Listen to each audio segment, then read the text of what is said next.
weeks ago. They have a chance to clinch at least a home playoff date and sweep the series against the Saskatchewan Roughriders, who haven't won, Dwayne Ford, in over a month. That was in BC, and they really need to get a better hold of the final playoff spot in that league. And Dan Clark, a big addition for Saskatchewan. The veteran center is back after getting hurt in week 2. Yeah, absolutely. As we have the trade deadline approaching, you look at significant additions for every team around the league as possibilities. Well, this is a great get from within for the Saskatchewan Roughriders to get Dan Clark returning from the injured list veteran center who will help coordinate things on that offensive line. And in a game that you expect to be won in the trenches at the line of scrimmage, a change on the defensive line for Winnipeg. Jackson Jeffcoat out, still dealing with that hip issue. Cedric Wilcox checks in his defensive end spot. It's the third meeting in 4 games between these two rivals. See Keenan LaFrance back for the opening kickoff. Winnipeg won the toss. They deferred to choose in the second half to get Friday Night Football in Winnipeg underway. And a low kick by Mark Leggio. Taken down by LaFrance, who crosses the 25 and then runs into a wall in the form of Les Maruo, taken down. Saskatchewan football. Cody Fajardo coming on now. Last game, 20 for 27, didn't throw a pick, but they still lost that game in the final minute. And obviously, quarterback position is a lightning rod for not even always criticism, but certainly attention when a team is struggling. And so a lot of expectations on Cody Fajardo to sort of lead this team back into the win column. He views the end of this regular season as a 4-game tryout without a contract for next year. Crowded IG picking up on offense. Saskatchewan first down, and a throw to the right comes in for a completion there to Kean Schaefer-Baker. So Schaefer-Baker with a big first down to start things off for the Riders. Yeah, great start for Saskatchewan. Like the protection scheme they went with, moving the pocket a little bit, getting Cody Fajardo out on the edge. A nice timing route here, dropped in perfectly to one of their go-to guys in second-year man Kean Schaefer-Baker. Don't be surprised if you see him as running back as well. Frankie Hickson hurt. Jamal Morrow's already been out. The running back right now is Keenan LaFrance. And expect him to get a lot of business as well as we take a look at Saskatchewan's offense, brought to you by Expedia. Yeah, we mentioned Dan Clark on that offensive line. Great veteran center, again, helping coordinate their protection schemes, looking after the communication up front. And Keenan LaFrance with injuries to Jamal Morrow, Frankie Hickson in that backfield. LaFrance comes in with just 3 carries so far in 2022, but he'll carry the load here today. Had that first carry for a gain of 6, a 2nd and 4 across midfield. Under pressure, dumping it off to James Tuck.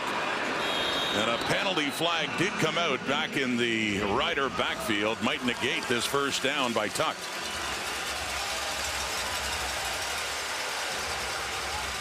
It does. Back it comes. Oman Jiminin, Saskatchewan, going back 10. Repeat second down. Nishwe Weg. That is Brian Krupelo, the field judge. First Métis official in CFL history, and he is doing the announcements tonight. And he's doing them in Ojibwe and English.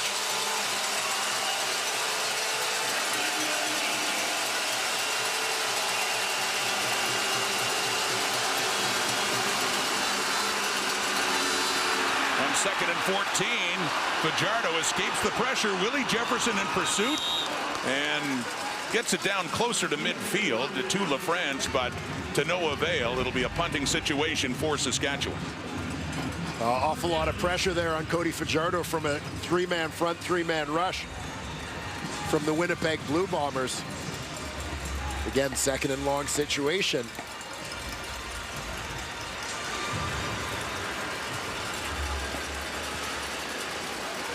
So Kerry Vedvik stands back to punt it away.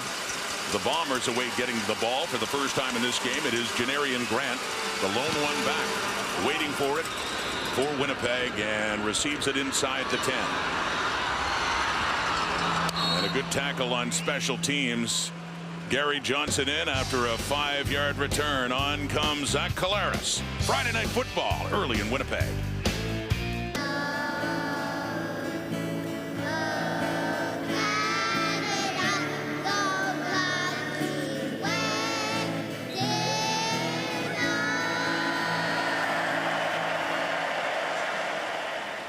on this day of National Day for Truth and Reconciliation.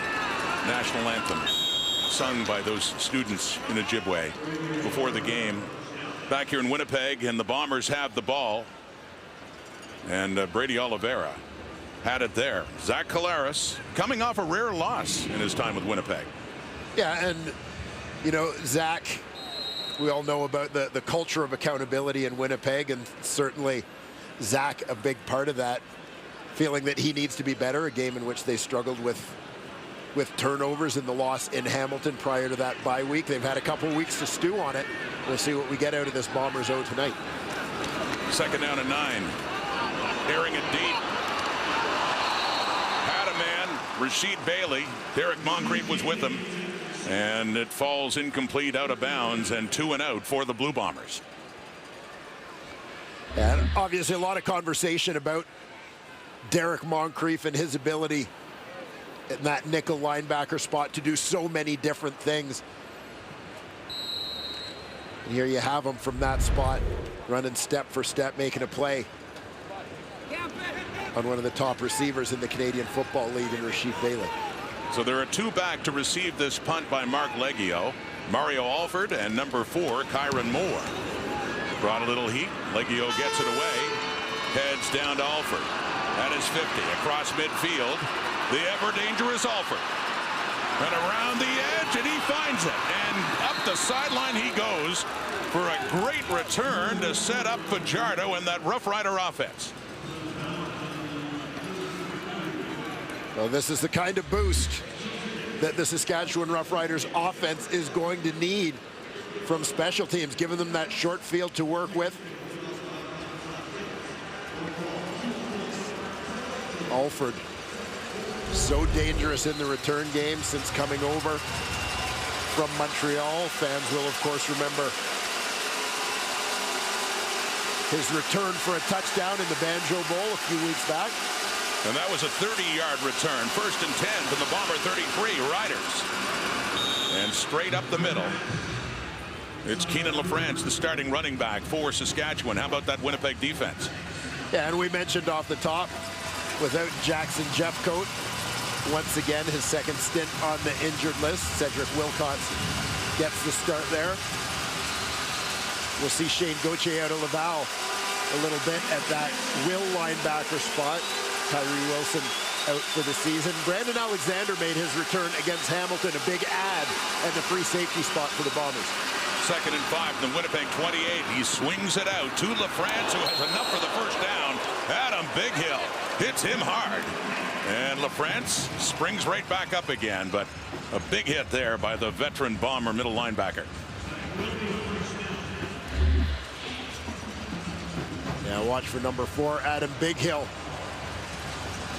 Here as he spots this one, tracks to the ball and kind of runs through it as he catches LaFrance cutting back in. Rider running back taking a big hit there. It's been busy for LaFrance early on. Has the ball in his hands going left side. Keenan LaFrance.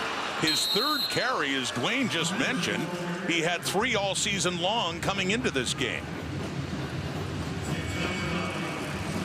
And Keenan LaFrance, Winnipeg guy, played at the University of Manitoba.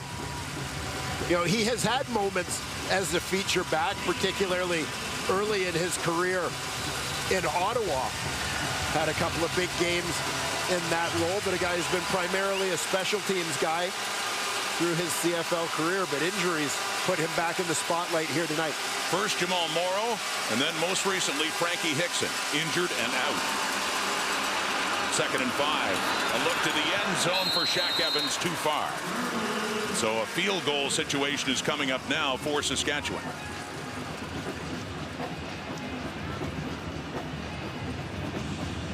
Cody Fajardo took a pretty good shot here just as he released the football. I think he caught a shoulder in the chest here.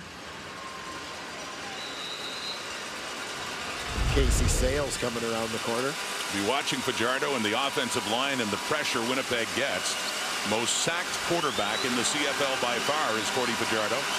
Pressured there, got it away, but we get a 3rd and 5 now. Brett Lother, 25 away, straight down the middle.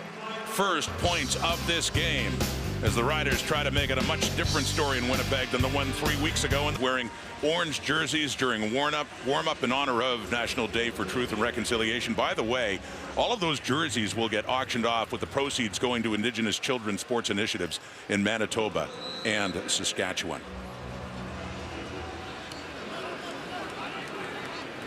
And back on the field now in a first down. Winnipeg now down 3, completed to Brendan O'Leary-Orange, making another start in place of the injured Drew Wolotarski. Had his best game last week in Hamilton when he had 6 catches for 72 yards.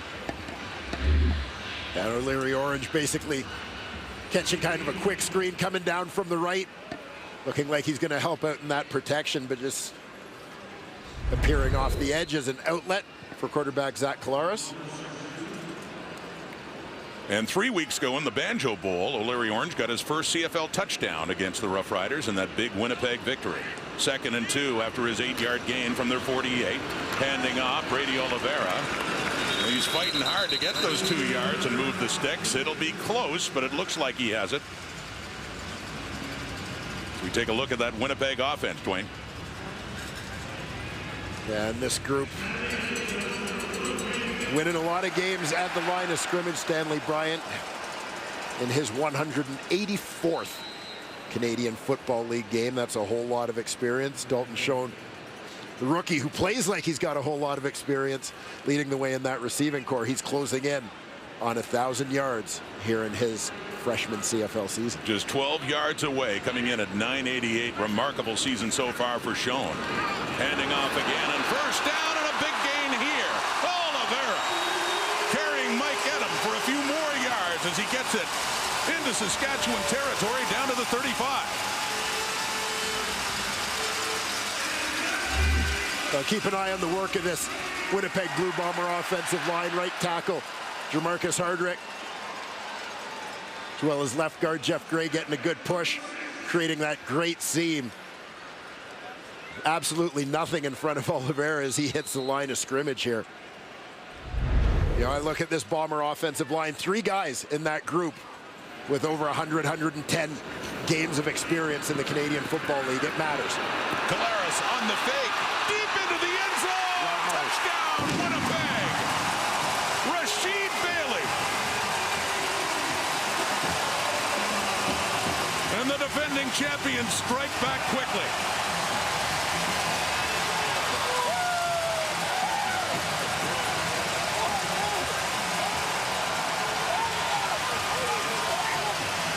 Six-yard touchdown pass, Collaros to Bailey.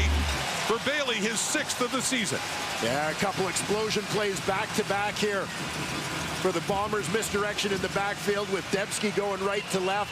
Collaros puts it up, and watch this fantastic adjustment to the ball by Rasheed Bailey, falling back, maintaining his concentration as he puts his body in position to bring that one in. Just magnificent. Having his best season so far in his 3rd at a Delaware Valley.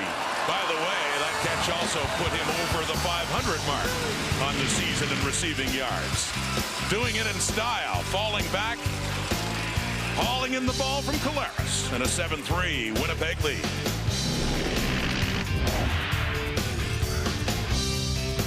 Here on Rasheed Bailey, I talked about his adjustment to the football, and part of this has to do with the job that Zach Collaros does in throwing him open. As Derek Moncrief gets there in coverage, and he's kind of taking an angle towards the corner where Bailey starts off running. Collaros throws him open by pushing that ball deeper towards the back of the end zone. Moncrief sort of unable to make that adjustment. Bailey does a terrific job finding it and going and getting it. Huge touchdown for the Bombers. To cap off a 4-play, 70-yard drive in just over 2 minutes. So Mark Leggio to kick off. Mario Alford down at the 20. Had the big punt return before. Goes to his left again, but that time a couple of Bombers taking him down. So Dan Clark, the veteran center, back leading that offense back on the field with more in Clark's story. Let's go down to Britt Dort. Yeah, if you're looking for an inspirational comeback story tonight, this is it. We flash back to week 2 where Clark sustained that broken leg, shifted ankle bone, needed surgery to fix both. He told us he now has 7 screws and 2 plates in that right leg. He even joked about being nervous to go through airport security in the future here. But having Clark back in the the lineup is crucial, not just for the Riders O-line, the team as a whole. Cody Fajardo said the morale goes higher when he's out there and in the locker room. He has tons of experience when it comes to defenses in the league, and we know that because he's the only remaining player from that 2013 Rider Grey Cup team that's still on this roster. So when he sustained the injury, he said, my first thought was, I'm too old. I will not come back from this. But then he said all it took was a 45-minute pity party, and remembering that he was ejected from a vehicle in 2019 in a rollover. So a broken leg, it ain't nothing. So a story of true perseverance we are seeing on display tonight, guys. Yeah, Brett, he certainly knows a thing or two about pain and dealing with it. And like the quarterback of that offensive line, they're glad to have him back. Yeah, no question. And, Craig Dickinson acknowledging, Dan may get beat at times in his first game back, shaking off the rust, sort of adjusting, coming back from that ankle injury. But his experience, his communication, more than makes up for any physical limitations he will have on his way back here. Well, this is what happened. The x-ray evidence, when it was a broken fibula and a displaced ankle that he had to deal with, this came in Edmonton back in week 2. Yeah, unbelievable. 2 plates, 7 screws in that ankle. A walking hardware store is Dan Clark at this point, but an absolute warrior on that Saskatchewan offensive line. It's a 2nd and 11 now for Saskatchewan on this drive. As Fajardo can't find a receiver, he's running around now. Wilcott's in pursuit, and he throws it away. And that's it for this drive for Saskatchewan, as Vedvik will come back on to punt it away. Yeah, I thought we might see Cody Fajardo tuck it and run that time, but found a little bit more time in the pocket, hoping something would come open. It didn't, and he's forced to go with the throwaway there. The drive had started with a gain by Kyron Moore, that reception, but there was a holding call to push them back in a hole, having to kick it away now on 3rd and 11 from their 33. They had the lead briefly, but Winnipeg took the ball, marched down for a touchdown, hence the 7-3 Bomber lead. Janarian Grant lets it roll by him and might regret that decision as it chases Winnipeg back inside their 20 to about the 17-yard line. Friday Night Football, IGVFL, first treaty status, 28-year member of the Winnipeg Police Service. Brian Krupalo, veteran CFL official. And in 2 languages tonight in this Friday night game on this National Day for Truth and Reconciliation here in Winnipeg.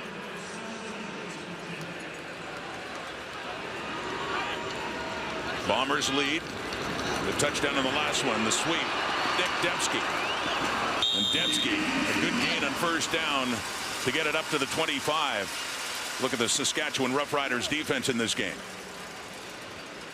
And looking to get AC Leonard going. No sacks in his last 5 games since coming back off the injured list. Looking to get that boost in the pass rush. Darnell Sankey at middle linebacker. He leads this team in defensive tackles. We'll keep an eye on Roland Milligan tonight. We expect to see him matched up a little bit from his halfback spot with Dalton Schoen. Nick Dembski in the Banjo Bowl 3 weeks ago at 7 catches, 71 yards and 2 touchdowns. An 8-yard gain there. And on 2nd and short, going to Oliveira, Larry Dean came in and he stopped him before the first down mark, but good effort by Oliveira after contact to push forward. Well, great recognition and reaction, as you mentioned, by Larry Dean. Holding, Winnipeg gone. Omanjiman, Winnipeg number 68 holding, going back 10.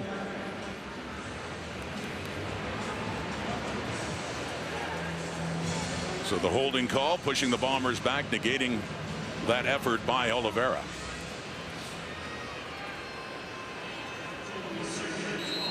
What a run of success by that man as head coach in Winnipeg. Been the head coach since 2014, longest tenured head coach in the CFL, but the last couple of years, you look at those numbers, including a couple of championships, and looking for another in 2022 for Mike O'Shea. And the Winnipeg Blue Bombers, 2nd and 12 now after the penalty. Collaros to throw, and he completes that one to the rookie, Dalton Schoen. What a game he had 2 weeks ago in Hamilton in a losing cause when he had 10 catches, and that was for 158 yards. Yeah, you'll see Schoen kind of working across the middle here, but watch how he fights through the defensive back to get to that ball. Amari Henderson right on him. But shown with that catch going over 1,000. Made him work for that one. Remarkable distinction for a rookie CFL receiver, over 1,000. Oliveira spins after contact there by Roland Milligan. Larry Dean involved in taking him down. But yeah, what a season for this rookie. It feels strange sometimes even calling him a rookie.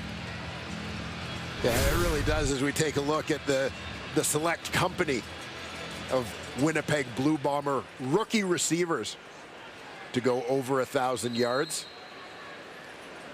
Dalton Schoen, the latest to join that club. Some great names there. The first one since Chris Matthews. Remember him, Rookie of the Year back in 2012 for Winnipeg. Little play fake and throwing again quickly to Dembski. On the move again, closing in on midfield across the 50, and another Blue Bomber first down.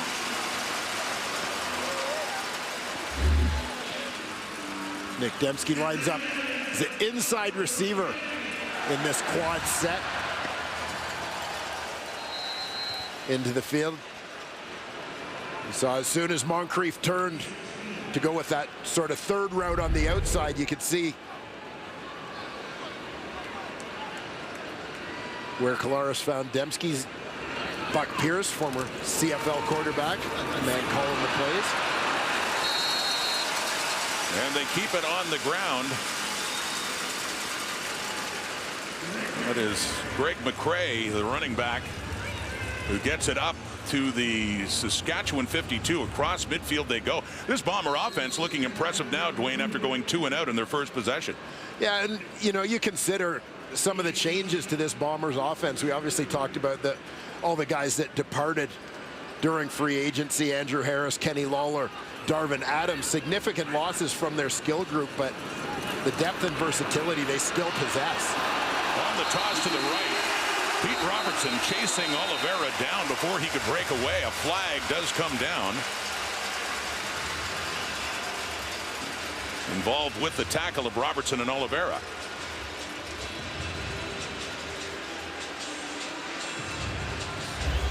Omazi, Saskatchewan. Horse collar tackle, Saskatchewan, first down. Itami. Robertson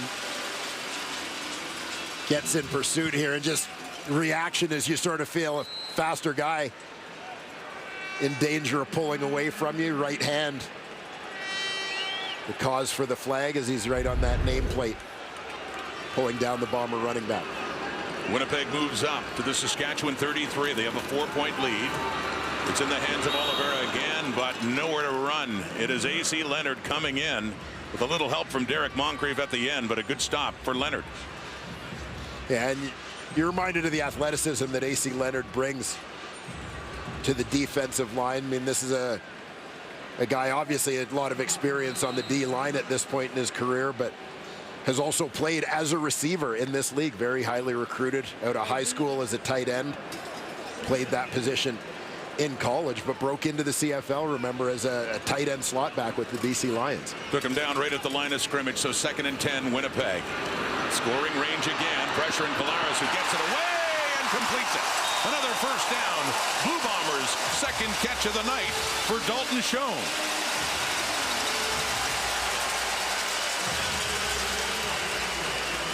Last play of the first quarter, and Winnipeg is getting closer. Schoen at another 19 yards. He's already over 1,000 for the season. 1 quarter done.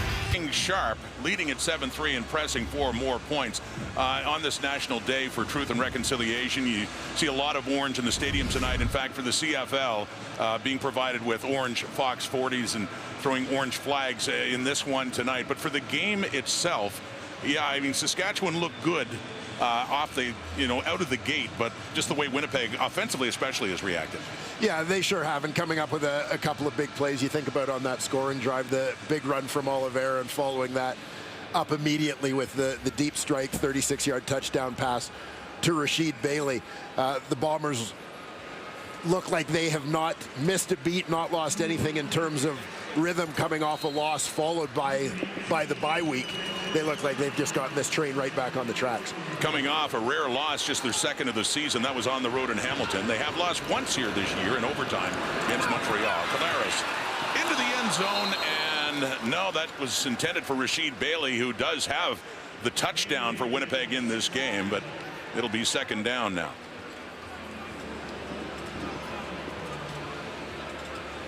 And you saw the coverage there. Roland Milligan in on the back end. Guy who's been very noticeable here this season to me for the Saskatchewan Roughriders, and noticeable in this game, not just doing what you'd expect in coverage as a defensive back, but really sticking his nose in there in run support as well.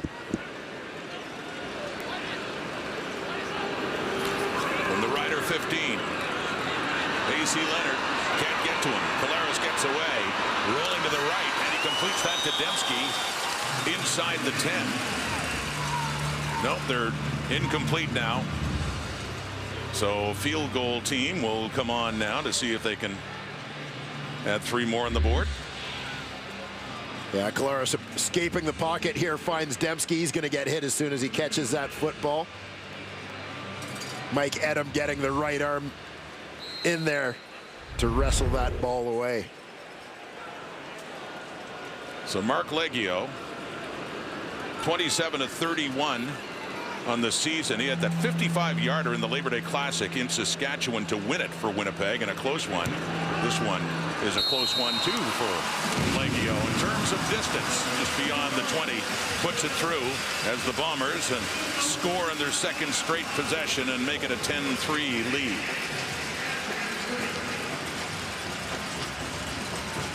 Craig Dickinson, we talked earlier, heard from Brett about Dan Clark. This is what the head coach had to say about getting his veteran center back. It's very exciting. I mean, he's one of the best centers in the league, and he's kind of the guy that keeps that group together. So having Dan back is going to, I think, help us a lot in communication. And then I think he also brings a little bit of an edge to the group. He's a tough guy, been through a lot, seen a lot of battles. It's great to get him back. Expected a bit of rust early on. Riders trail, and they go right Clark's way, right up the middle. Some yardage found there by Keenan LaFrance. Dan Clark getting right back into the battle in the trenches here. Center taking on a familiar face, certainly for him, and Jake Thomas. Two vets going head-to-head. You know, I mentioned earlier talking about that Winnipeg offensive line and the experience, 3 guys over 100 games. Dan Clark is the only Saskatchewan O-lineman to crack that century mark. With 4 receivers to the right, in and out of the hands, it looked like the intended receiver was Justin McInnes, but it falls incomplete. Yeah, a couple receivers in tight quarters there. A bit of a distribution issue.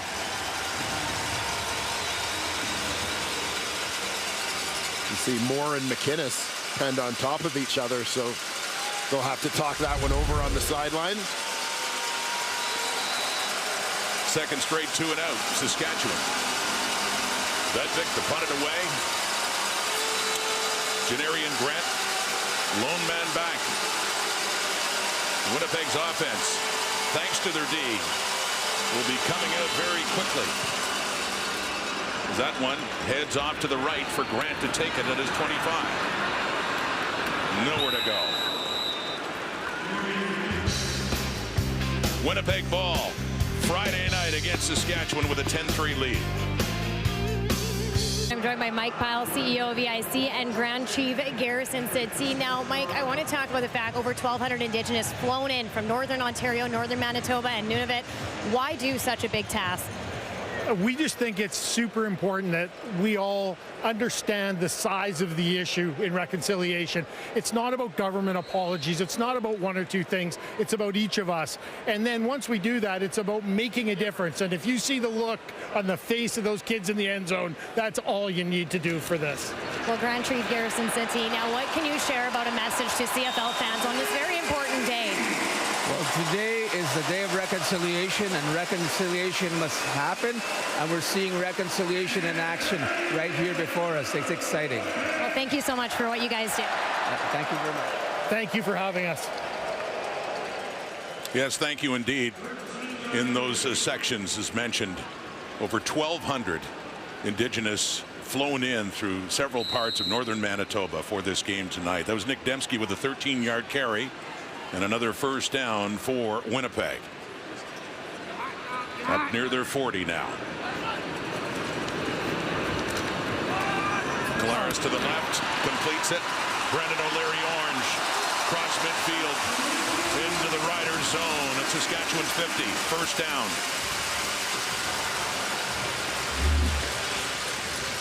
Yeah, getting it out wide, O'Leary Orange. One receiver out on the numbers. Here, defender Bales. Easy pickings for Zach Collaros. Nice effort after the catch for the second-year receiver to pick up the first down. Getting to play with the injury to Drew Wolotarski, making the most of it. 2 catches now in the night for 27 yards. From the Saskatchewan 52. Quickly again to Rasheed Bailey.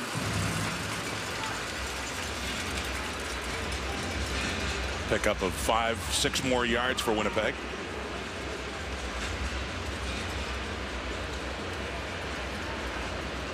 Well, Winnipeg starting to take a bit of an edge in terms of that time of possession. Jason Shivers, defensive coordinator for these Saskatchewan Roughriders, the man looking to come up with some answers here. He tries not to let his group get worn down in the opening 30 minutes of this ballgame. Speaking of worn down, Saskatchewan was 3 weeks ago because of a stomach virus that decimated the team. Collaros had a field day in that game, and the Bomber offense as well.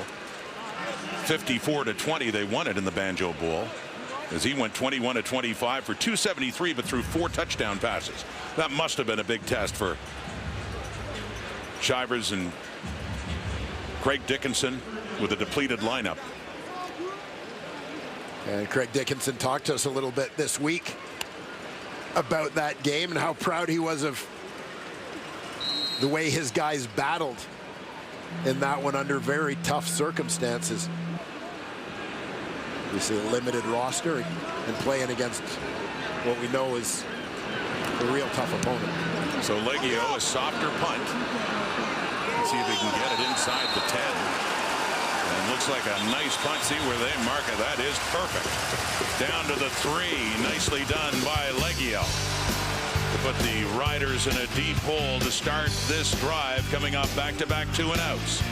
Winnipeg leads it second quarter, 10-3 on TSN Friday Night Football.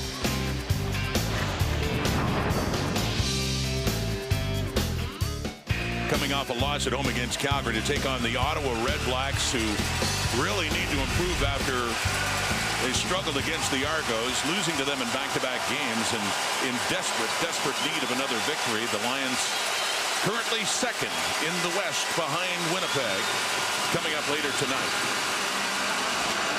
On first down from the 13, as the crowd gets fired up for that hit by Nichols on LaFrance. Now, there was a penalty against Brandon Alexander that moved the ball from the 3 to the 13, where Saskatchewan got to start. Yeah, Brandon Alexander, you know, he's spent some time. Watch right on the right edge of your screen with the official. Alexander accidentally running into the official there, anxious to get back on the field. He's been sidelined too much this year. Just a little excited to get back in the action. 2nd and 8, and it's caught going up high to bring that down is Braden Lenius.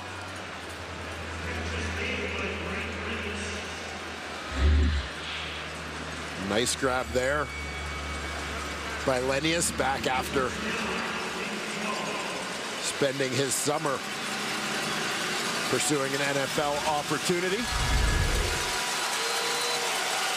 And maybe the next coming of the Canadian Air Force here with the Saskatchewan Roughriders as he teams with Ken Schaefer-Baker and Jeff McInnes in that receiving corps. Gain of 12, first down from the 27. Deeper look down the right for Shaq Evans. No, Winston Rose right with him as that ball falls through, second down.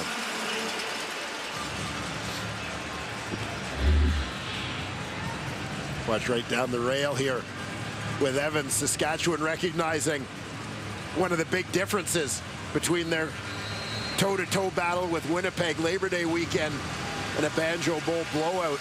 The next week, lack of big plays from the Riders offense. They're going to try and create a few of those explosion plays, as Cody Fajardo described them in this one. Second down, off to the left, and going back to Lenius. Has that one up at the 35, but it is short of a first down.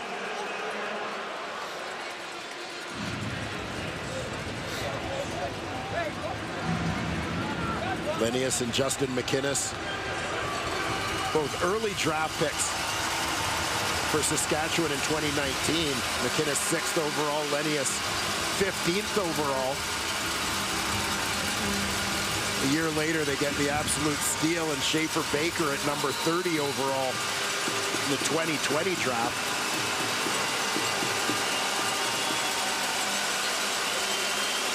So they have to punt it away.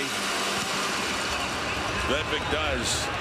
Janarian Grant coming in. It rolls by. Got a Saskatchewan hop all the way back inside the 10. So the punt and especially the roll straight down the fairway, and it gets away from Grant. So talk about flipping the field. Saskatchewan certainly did that on special teams.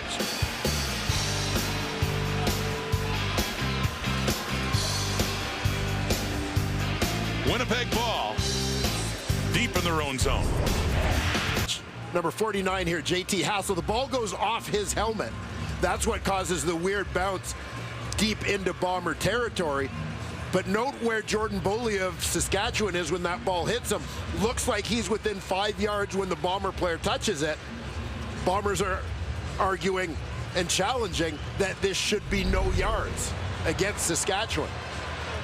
Yeah, Mike O'Shea threw out the challenge flag, and so they're just reviewing it now. But what a difference in field position this would make if you go 15 up for Winnipeg in the spot where it hit Hassel in the helmet. Thought that was a strange bounce.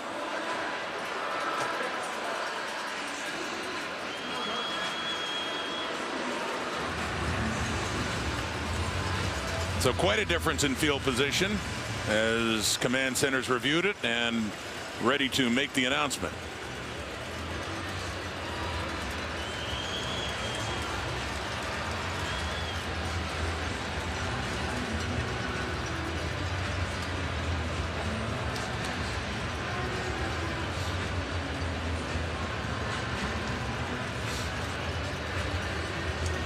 Looks like a good After heads-up review, find.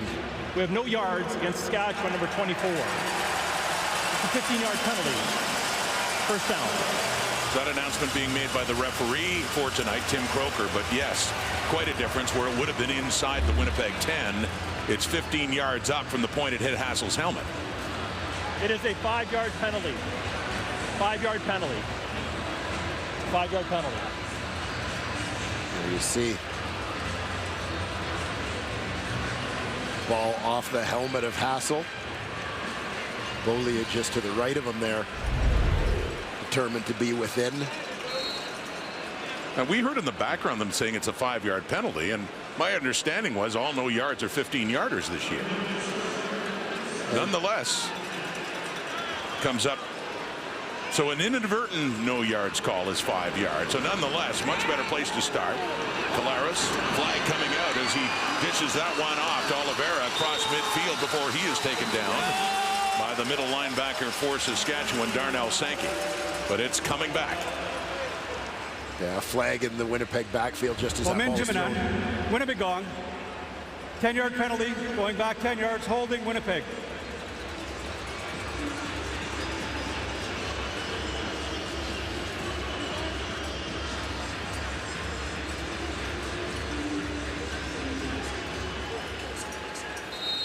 So 10 further back to the 37 of the Bombers now.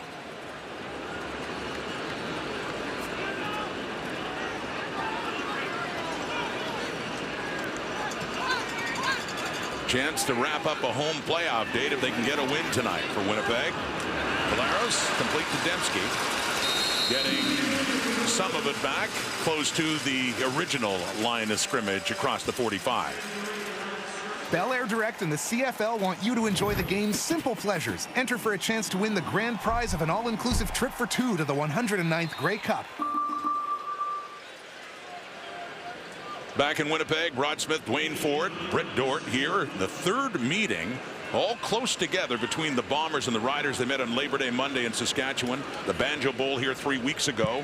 Winnipeg won them both in very different ways, trying for the series sweep tonight. Collaros on a 2nd and 11. No, in and out of the hands of Dalton Schoen with Roll and Milligan there. It looked like Schoen had it, but falls incomplete. 3rd down. Yeah, a rare one that gets away from this first-year Bomber receiver, Dalton Schoen. Looked like he had it secured. We'll see if Milligan, on his arrival, actually knocked this one loose. Yeah, it looked like that left hand to Milligan came around just as Schoen was bringing it into his body. Another nice defensive play from the Rider halfback. Past the midway point of the 2nd quarter.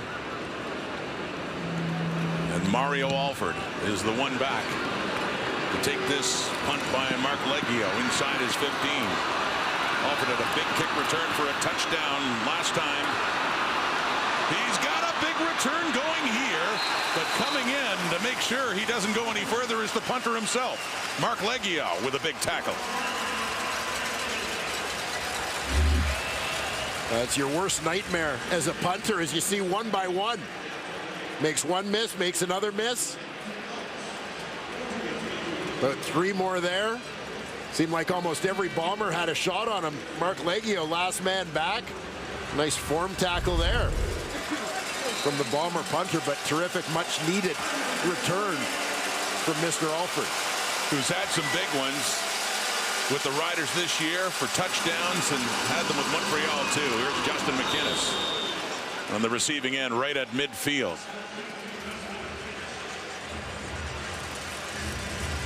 Cody Fajardo got a good record against most teams. Not lately, though, against the Winnipeg Blue Bombers. Yeah, and you know, this kind of coincides with the resurgence of the Bombers, quite frankly, and Zach Collaros really taking off. Bombers becoming back-to-back Grey Cup champions, but Cody Fajardo with the rival Roughriders feeling it. 2nd and 3, and Keenan LaFrance has the first down. The ball comes out, and they're still fighting for it. LaFrance had it, and as he was going down, lost control of the ball. Let's sort this out. This is right at the Winnipeg 50. Play's over. Play's over, man. Play's over. No.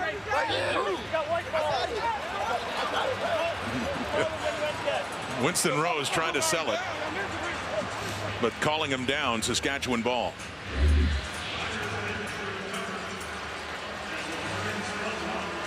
Okay, he's got control of it on his way down. Jefferson with a hand on the ball. Oh, man. It's rolling that out is before. Real close, Yeah. just before LaFrance's elbow comes down. Good job by the Riders to get the play off. No challenge. Play goes on. Kyron Moore in his hands. Jamal Parker stops him. But that was a first down play, so might have been an interesting challenge to no avail. Saskatchewan with the ball and inside the 45 Winnipeg.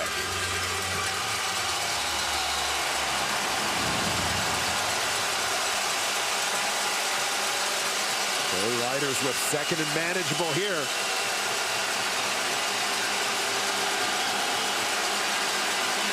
The Bomber 44 off to Moore. Coming in is Nichols. He gets by him and Evan Holm, and he gets close to a first down right around the Winnipeg 40. Good work after the catch, too, by Kyron Moore.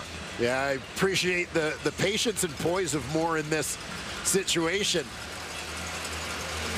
He's got some blue jerseys bearing down on him. You know, and sometimes there can be that panic to run for the sidelines, but he recognizes that his lane to that first down marker is actually to the inside as his blocks are trying to wash those guys out. 3rd and inches. Fajardo keeps, doesn't get much. Didn't need much, just had to get to the 40.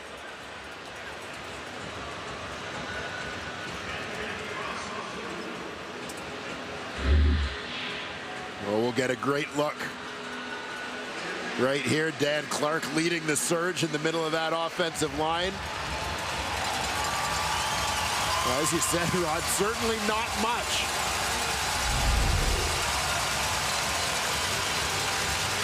They're bringing the sticks out, and you see Stanley Bryant for one and Chris Kolinkowski, members of the offensive unit, coming on the field thinking it's a turnover on downs. It looked like he had to just get to the 40 where he is. Maybe just inside. This would be extremely close. No! No!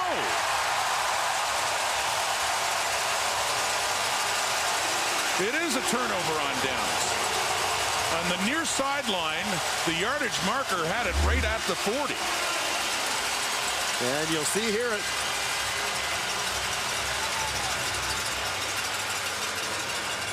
this Bomber player had a great push sort of underneath the pile, got underneath the blockers, and that stopped the legs of Cody Fajardo from being able to move forward.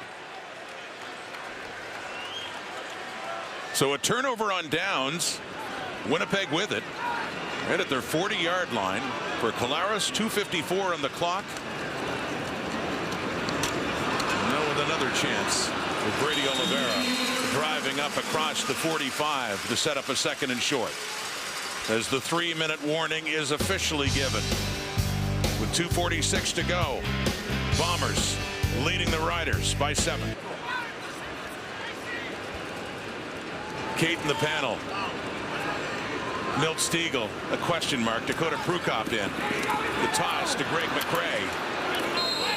Picks up a few yards. 2:25 on the clock now till halftime.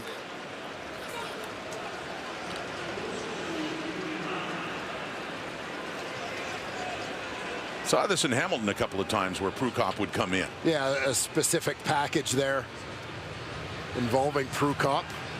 Usually the Bombers' short yardage quarterback. Athletic guy, pretty good runner.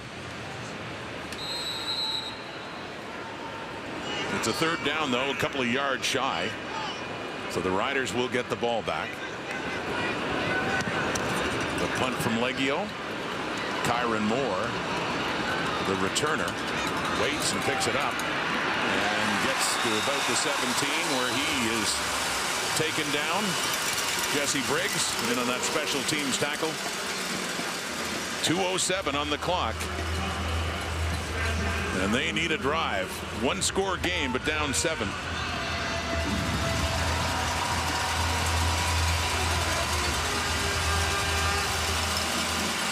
Last victory came at BC Place over a month ago. They've been stuck on 6. Since then, played Winnipeg twice, played Edmonton. Very upset after that loss to the Elks in the final minute 2 weeks ago. And Fajardo looking for Kyron Moore as Brandon Alexander helps with the spot of the ball. And no, hits the ground as he's pointing out. So back for 2nd and 10.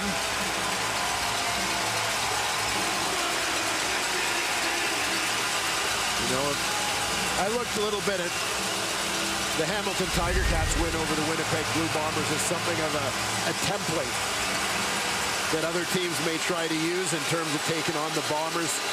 Obviously, a key in terms of execution is going to be protecting your quarterback. Hamilton did a good job of that. That's complete. And a first down. Tevin Jones with his first catch of the night. And protecting the quarterback, as we talked about earlier, is something Saskatchewan's had a hard time doing. And we'll take a look here. Jefferson tries to jump inside on Furlan, but Clark there to help clean up along that offensive line. That providing Cody Fajardo with time to fire one out to Tevin Jones for the first down.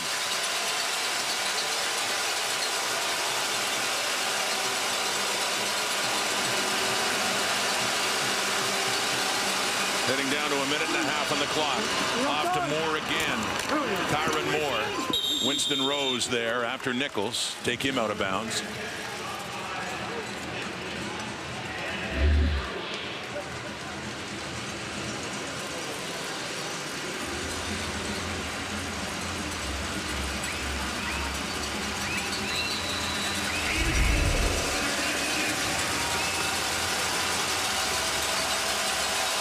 Up to the 38 and a 2nd and 5.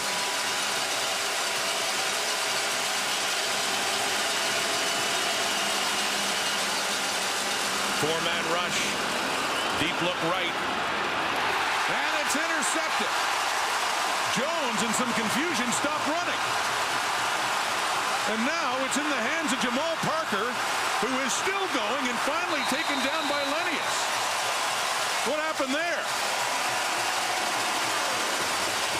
Like Jones lost sight of the ball. Yeah, he either lost sight of it or completely misjudged it and thought it was going to sail out of bounds.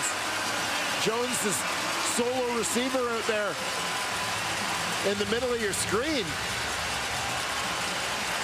You see he's got his head around. He looks like he's looking at the ball. And again, either he never saw the ball or he thought that this ball is going far enough that it's going out of bounds. Because you see, Parker's looking up. If you look at Jones' eyes, he's looking back, but he's not looking up. So I don't think he ever saw that football. Didn't look like he did. Completely stopped in the play, and Jamal Parker, his first year, and has his first interception. And it gives Winnipeg a chance to add to their lead before halftime. Just under a minute, they're at the Saskatchewan 37 on that return. Faking it to Densky, rolling to his right. And right in coverage. That was dangerous for Collaros. Schoen was there, but so too were 3 Rider defenders. And it'd be interesting to be a fly on the wall in this Blue Bomber huddle, because Dalton Schoen was patting his chest right away, sort of saying, my bad. Whereas from our perspective, it looks like a throw that Collaros shouldn't have made. So I'd be interested to know what it was that Schoen felt he did wrong on the play, if he's supposed to be in a different hole there, or a little bit deeper, or what the situation was. That was close to being intercepted right back by Saskatchewan. 2nd and 10. 52 seconds on the clock. Collaros off to the left, falling down and getting it, and then getting tagged is Brendan O'Leary-Orange, shy of a first down, but inside the 30. A great chance for 3 more at least here for Winnipeg.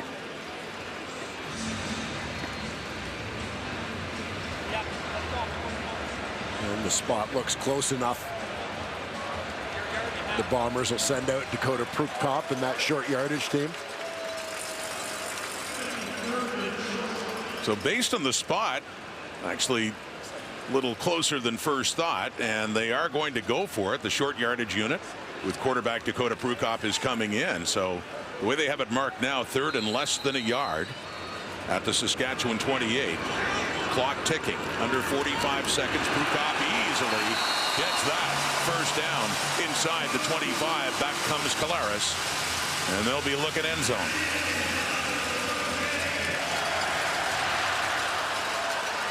Nice movement here on the left side of the offensive line for the Winnipeg Blue Bombers, allowing Dakota Prukop to breathe easy on that one.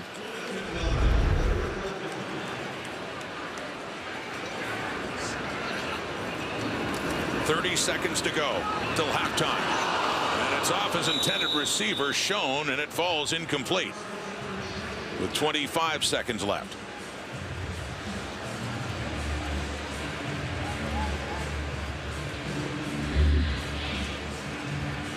Yeah, Schoen just able to get a hand on this one.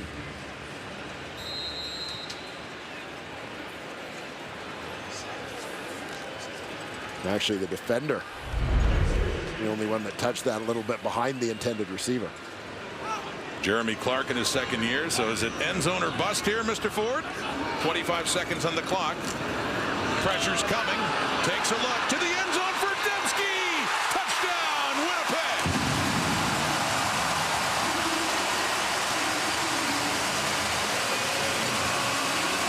And a nice touch, too, throwing it into the stands. The the many Indigenous fans that were brought here for this game tonight. I mean, this to me is an ice water in your veins kind of play in terms of the execution, but also in terms of the call from Buck Pierce. Time ticking down here in the first half. Taking that shot to the end zone. Oh, yeah! Dembski, local guy, but originally first-round pick of the Saskatchewan Roughriders, coming back to haunt his old team in a big way tonight. And that was the 8th touchdown of the season for Nick Dembski. 8th receiving to go along with 1 rushing. He tends to have good days against the Saskatchewan Roughriders. Yeah, a little double move there. Gets Mike Edem to stop his feet right around the goal line as Dembski goes over the top on him. And again, perfectly placed shot from Zach Collaros. Yeah, we've been here before, been there, done that. 5 straight games with touchdowns. And Britt talked earlier about the efforts to bring over 1,200 Indigenous people to the stadium tonight from all parts of Manitoba, the north, and Dembski celebrating and throwing that ball in.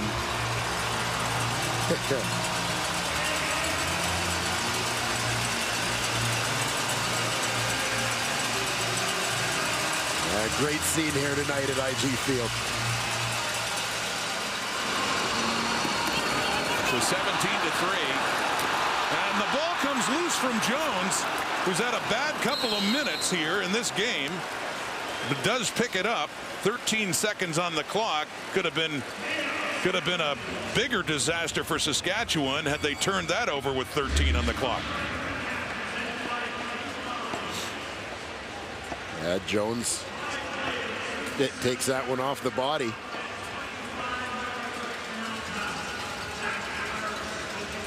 Is it Charlie Chaplin, like in the old movie, kicking his hat around? You can't pick it up. I think Tevin Jones just had that moment.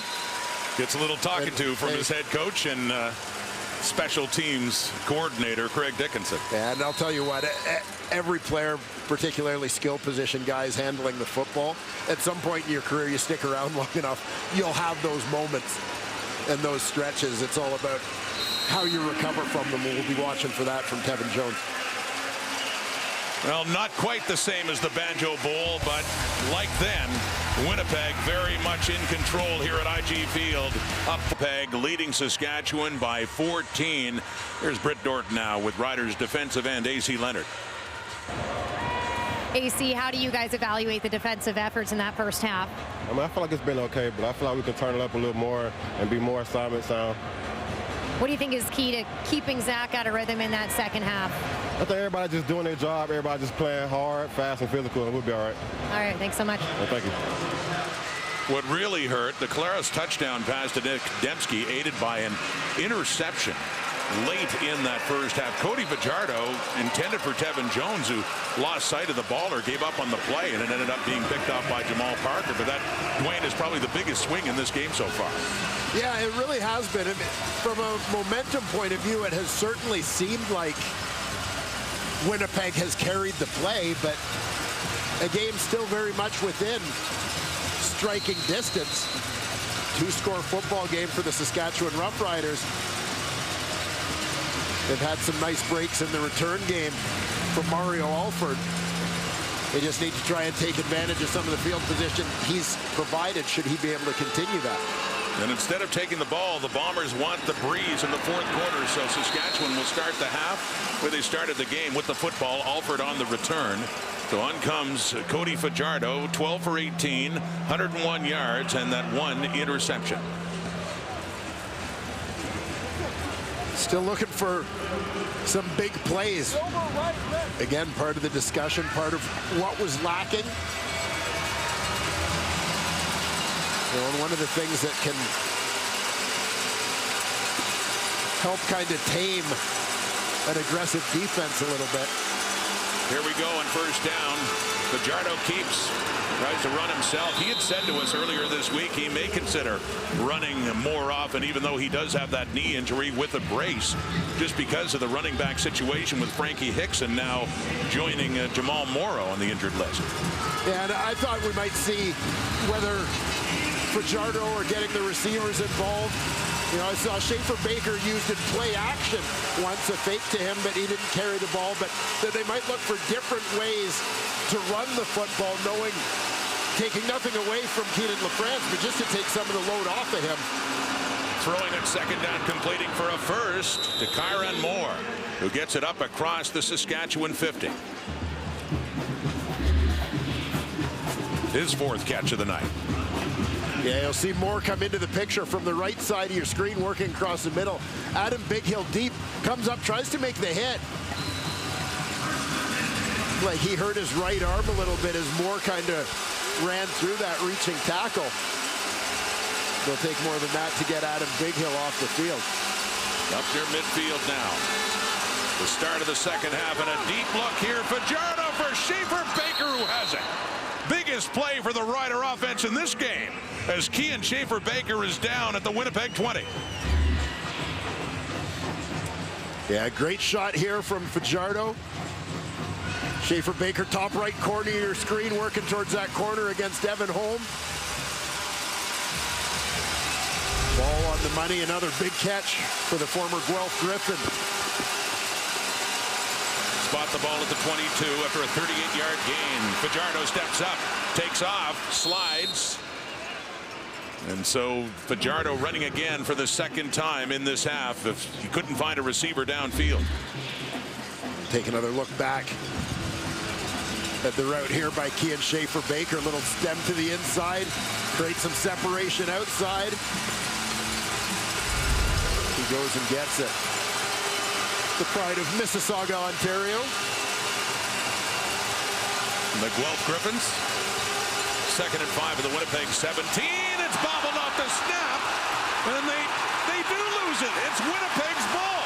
Brandon Alexander picks up the fumble.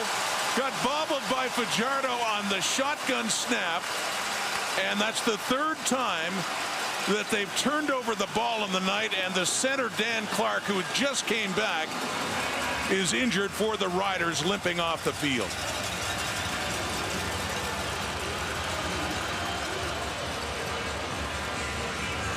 Just when it looked like things were turning around for Fajardo and the green and white, that happened. Winnipeg ball and a 2-touchdown lead here in the third quarter.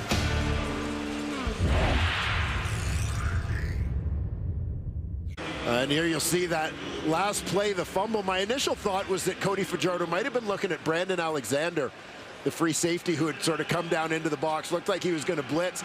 He just a quick glance away just before the ball was snapped. But looks like he's right there, the close-up. Looks like he's looking down at the ball as the ball comes in. Just couldn't squeeze it. Nick Dembski on this carry, and you saw in that replay Dan Clark entangled with Casey Sales and falling down. He just came back after a long layoff, an injury layoff, hurt in week 2 with a broken fibula. You heard Britt talk about it, that he has 2 plates, 7 screws in that foot, that ankle. Now, I'm not saying that's the injury now, but some concerns for their veteran center, just back in the lineup and now on the bench and in obvious discomfort.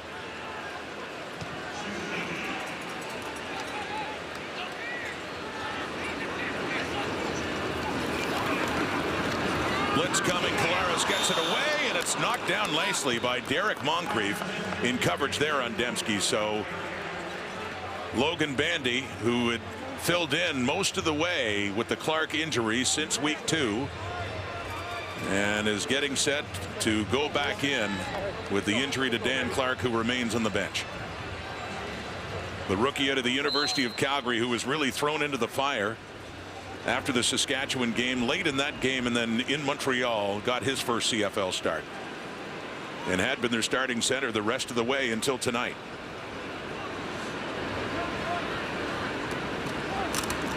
Leggio to kick it away. Kyron Kyron Moore back to get it at the 40. Kyron Moore in a good return up across the 50, about the 52. Logan Bandy on at center for Saskatchewan. 17-3 Winnipeg. Memorial dancers on this National Day for Truth and Reconciliation, and that the logo design for this special day for the Winnipeg Blue Bombers.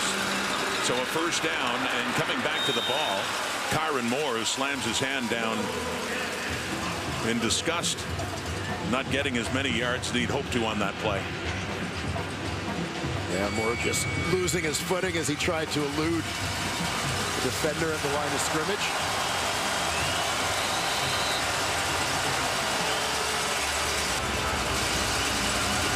Logan Bandy in at center after an injury to veteran center Dan Clark in his first game back. It is a 2nd and 8. Saskatchewan at the 32. Down 14. Cody Fajardo. Right at the first down marker. Falling down with Winston Rose helping him out. Braden Lenius looks like he has enough for the first down. Let's get an update on Dan Clark from Britt Dort. Yeah, we saw him getting evaluated on the bench here. That right foot, it looks like, was the issue. But we see the trainers retaping it right now, rebandaging it up. And it looks like he may be putting that shoe back on, and we could see him return. Thank you, Brett. Dan Clark telling you earlier, there's 7 screws and 2 plates in that broken fibula he suffered back in mid-June, along with displaced right ankle. And that's the foot getting the attention right now for the veteran. Clark on the Rider bench now in a 1st and 10 after that catch by Lenius. Back across. Oh, coming down, hit hard by Alexander. And a flag comes out back in the Rider backfield. That was Justin McInnes with the catch. Well, it looked like a late hit on Cody Fajardo, but how about the concentration from Justin McInnes, who gets absolutely blasted as the ball arrives, but hangs on in traffic. Those are the kinds of plays the Riders need from their receivers.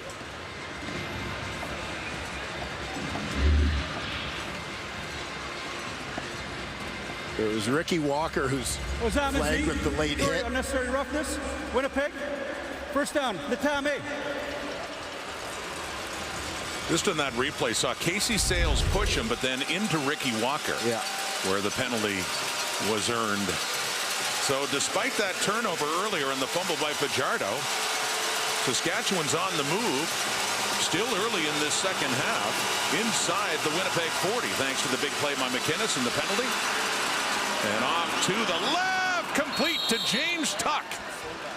Rarely used on a play like that. Tuck, the Rider fullback, getting it down to the 15.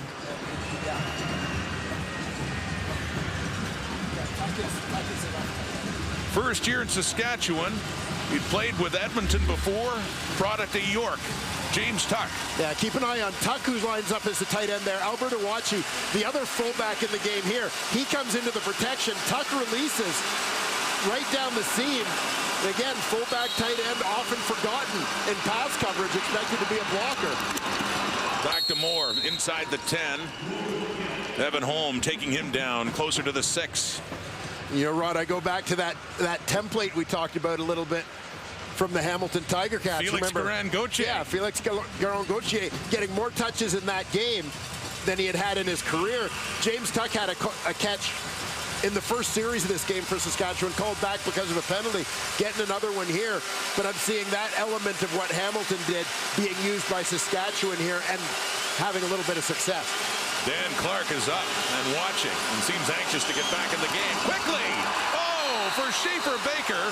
Hit as the ball came in. Looked like the Riders might have a touchdown. It falls incomplete. Yeah, I'm not sure this one wasn't maybe a little predetermined by Cody on where he was going, as you see Dietrich Nichols right there separating Schaefer Baker from the football just inside the end zone. That was the first incompletion of the second half for Cody Fajardo. Dan Clark is back in this game in a 3rd and 1. A big play near the Bomber end zone. Fajardo keeps, has the first down, has the touchdown. Saskatchewan. Fajardo certainly making amends on this drive for the fumble earlier. Went 7 for 8 and then takes it in himself. Nice call, nice execution here from the Saskatchewan Roughriders. Watch them get this knocked down on the left side. Cody Fajardo around the edge for the major. I say 7 for 8. Those are his numbers passing in the second half. On that drive, they march down a big play. Fajardo taking it on that 3rd and 1 to get back in this game with the point after by Brett Lother. And Dan Clark got back just in time for that big one. High fives. Good to see Clark's okay. Fajardo too. They're within a touchdown. Overseas Sunday, 9:30 Eastern, 6:30 Pacific on TSN and CTV. Don't miss football's biggest plays with NFL Red Zone 2 available on TSN.ca and the TSN app. Saskatchewan just scored its first touchdown of this game. Cody Fajardo, a short kick. And it's bobbled a bit by Janarian Grant, who finally does pick it up. And going nowhere there around the 23. So Dan Clark came back. Here's that touchdown again, Dwayne. Yeah, and they do a nice job getting things blocked up on the front side. Fullback Awachi has to pin things down. You'll see the tackle. Taron Vaughn come around the end. He's got to get on Donald Rutledge. Seal the edge. Tackle comes around with the kick out. There's your seam. Cody Fajardo's got to run through an arm tackle here. Not going to see Adam Big Hill miss many. But Fajardo gets it done that time. 7 plays, 80 yards. Winnipeg ball. That's Nick Dembski. Mike Adam coming in on him. And the defense standing up now for Saskatchewan. Yeah, Adam maybe looking for a little bit of payback after Nick Dembski caught a touchdown pass in behind him to end the first half. Number 15 down into the box. Great pursuit there. Perfect angle taken by Edam. Brampton, Ontario native, University of Calgary product. Former Montreal first rounder. Gained about 6 inches, 2nd and long now at the Winnipeg 23. Kalaris with time. And no, closest receiver was Dembski. Falls incomplete. And momentum is swinging the way of the Saskatchewan Roughriders as the Blue Bombers will be forced to punt it away deep in their own zone. Yeah, nice defensive response following that offensive touchdown for the Saskatchewan Roughriders. You know, particularly that big first down play from Edam to create the 2nd and long, putting Winnipeg in a tough spot.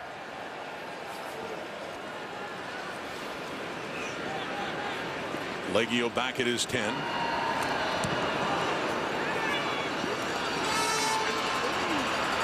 Tyron Moore tries it up the middle, around midfield.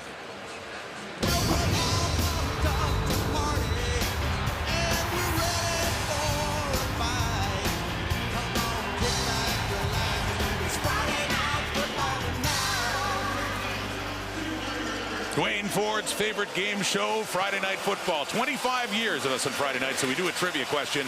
Who set the Bombers' consecutive completions record on a Friday Night Football game on TSN, Mr. Ford? I'll give you some time to think about it. Any ideas? I have some thoughts, Roderick. A lot of good quarterbacks in the history of the Winnipeg Blue Bombers. Now, this goes back to 1997 on. So sometime between 1997 and this year for that record. So we'll give you the trivia answer now. A Bombers player is down and getting some attention in the knee area.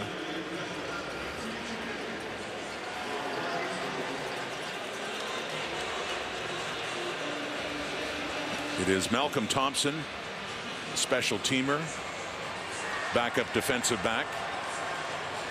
So we decided not to give you much time to think about it here. The answer. Yeah, I remember this game. Just a few years ago.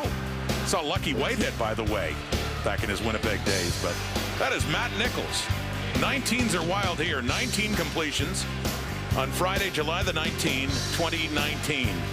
Matt Nichols rolling then, and unfortunately for him, got hurt knocked out for the season. They had Chris Strevler for a while, and it forced them to make a deal with Toronto because they needed help at quarterback and got a guy by the name of Zach Collaros. And the rest is history in 2019. But Matt Nichols sure making his contribution there and that record on a Friday night. Earlier on, Malcolm Thompson, the injured player, and heading off. And what a remarkable run Collaros has had ever since he put on the blue and gold of Winnipeg. Certainly hope that's not too serious for Malcolm Thompson. This is a young man who battled back from a couple of ACL injuries. In the first half, the Riders had 5 first downs, 2 drives in the second half. They've had 6. Much different offensively so far for Saskatchewan. Down 7 now. It's past the midway point of the third quarter. And Fajardo to throw, and does, and completes it to Tuck. Another catch for James Tuck, getting it down near the Winnipeg 50. James Tuck, primarily a rush end linebacker during his time at York University. Coming in from the right side of your screen. One of those guys who kind of made his way onto CFL rosters as you see him chipping off because of special teams ability, and he needed to find a position for him. He's become a fullback and getting his hands on the ball a little bit here tonight. 2nd and 6. Throwing to the right, completing that one as well to Moore. Looks to be enough. Close to it. Where they put it down now around the 45, so looking just shy, actually, about a yard away. Yeah, this is a good job by Holm working against the slippery Kyron Moore. I thought Moore was going to spin off of this when it turned into a much bigger game for the Riders, but Holm did a good job against an elusive player to hang on in space. Clark still in at center. Bandy comes on and the outside. Short yardage here. 3rd and 1. Handing off. LaFrance does not get it. Not close that time. Ball's out as well, but doesn't matter for Winnipeg. Second time in this game, Saskatchewan has turned it over on downs.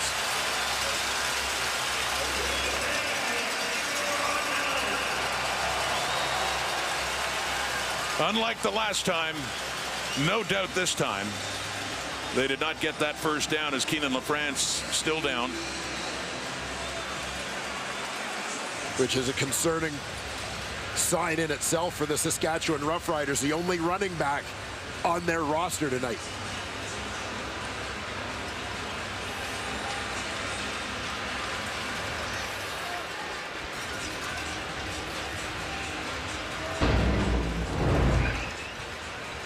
Bomber offense is on.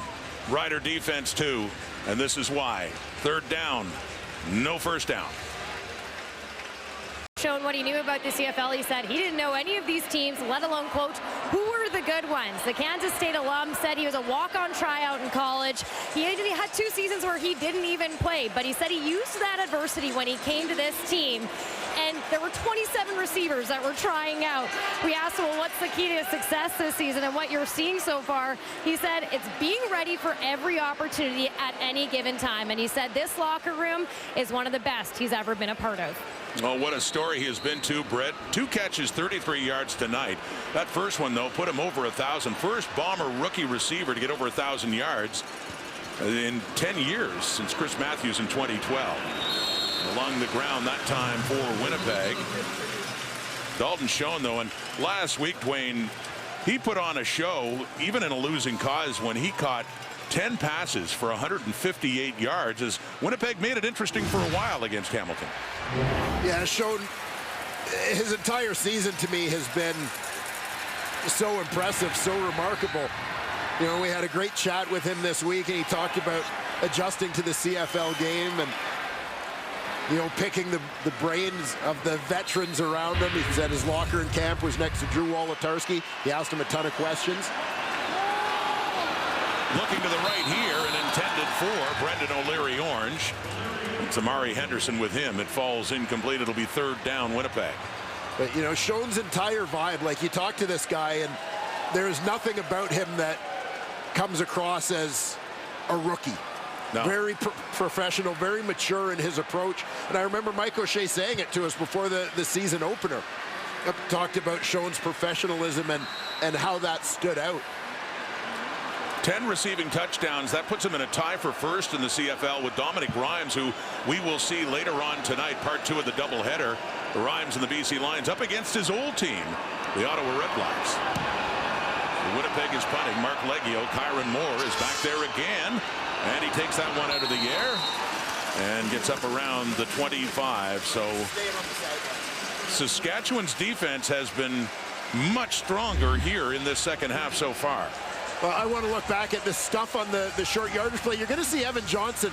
The guard is going to bail out of here to try and pull. So what does Ricky Walker, the man in front of him, do? Well, he's going to take the shortcut because he knows that's where the play's going. Walker, who had a big stuff on a short yardage play in the first half, beats a couple blockers, gets to the point of attack, meets Keenan LaFrance behind the line of scrimmage. Takes that one out of the air and gets up around the 25. So Saskatchewan's defense has been much stronger here in this second half so far. Well, I want to look back at the stuff on the short yardage play. You're going to see Evan Johnson. The guard is going to bail out of here to try and pull. So what does Ricky Walker, the man in front of him, do? Well, he's going to take the shortcut because he knows that's where the play's going. Walker, who had a big stuff on a short yardage play in the first half, beats a couple blockers, gets to the point of attack, meets Keenan LaFrance behind the line of scrimmage to come up with his second monstrous short yardage play of this game. A couple of critical stops for the Bomber defensive lineman. It is handed off to Kean Schaefer-Baker. We were told that we would see him in the backfield, especially given the plight of Rider running backs. Schaefer-Baker with the short carry there on first down. Yeah, Schaefer-Baker, a guy who's had some success running the football from his slot back position. Now lining up as the Riders tailback. Keenan LaFrance, the latest Saskatchewan running back to get injured. Injured on that play we just showed you before in the third down gamble. Setting up a screen. Braden Lenius taken down by Retta Cramdy. Love this call, love this look from the Saskatchewan Roughriders as they're basically lining up with 6 receivers out there. So interchanging those guys a little bit. Lenny is a guy who, big body, a guy they sometimes use in a lot of their blocking scheme stuff you see from Javon Katoy in BC. So here he motions in. You think it's going to be for pass protection reasons as Schaefer-Baker motions out, set up the screen. Third down gamble again, this time in their own zone. Fajardo. Little punch across the 40. Now this time I can tell you that yard marker was right at the 40-yard line where they needed to get. They've turned over the ball twice on downs in this situation, but this time, well, can we say it looks like he has it there? Been fooled by this before, but yes, he does indeed get the first down. Fajardo. Yeah, Fajardo had to go over the top that time. Saskatchewan 41. Crowd picking up at IG Field. Home side still up 7. Saskatchewan. Complete again to Lenius around the 44. He's knocked down by Parker. Parker already with an interception in this ball game.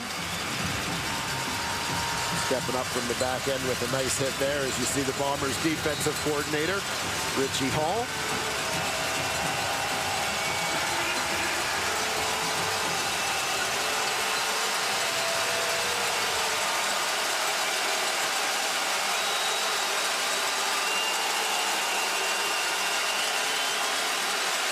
Second and 6. 3-man rush. Deep ball. Too far. Shaq Evans flag out. Yeah, Rose grabbed him.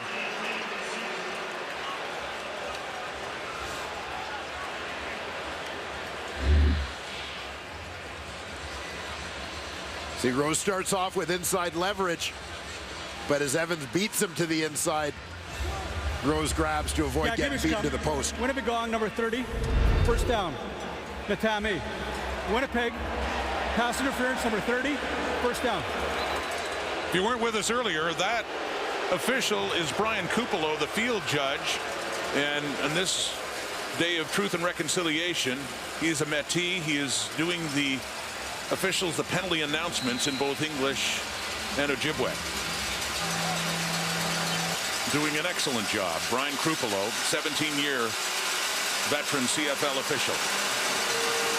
Last play, third quarter. Riders in the Winnipeg zone completing that one. Kyron Moore, his busy night continues. Hit hard by Big Hill again, but gets near another first down for Saskatchewan. They have been the better team in this second half so far. Riders on the move again, down 7 with 15 minutes to go. We'll be back.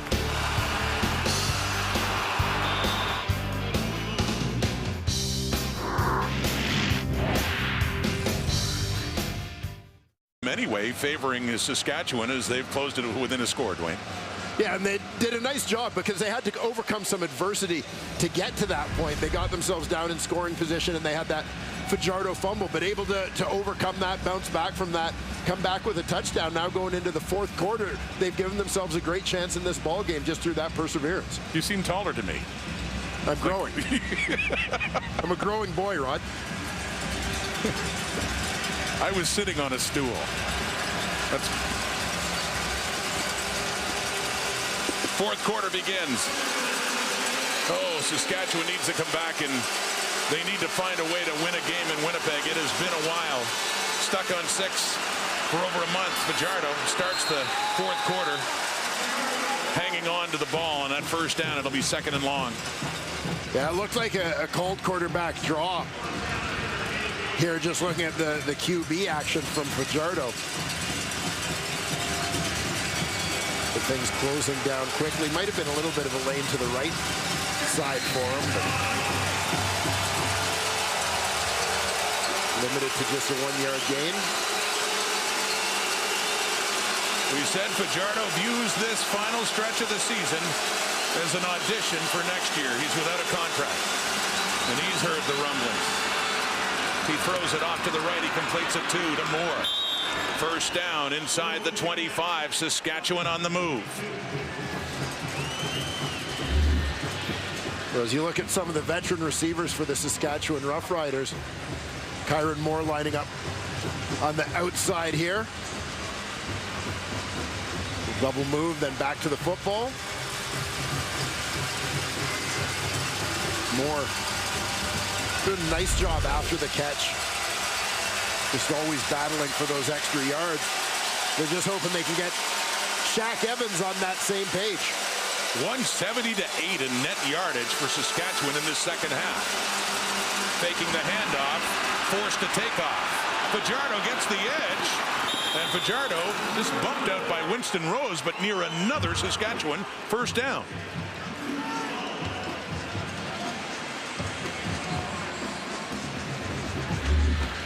It is a first down, Riders. Keep an eye on Willie Jefferson here as Fajardo starts to scramble out to his left. Just a little tug there right at the end. That's from Bruno LaBelle, the tight end. On Willie Jefferson, who didn't like it one bit. And the Winnipeg 12, Fajardo. And that's a called quarterback run as he gets down closer to about the 6. He has a touchdown in this game.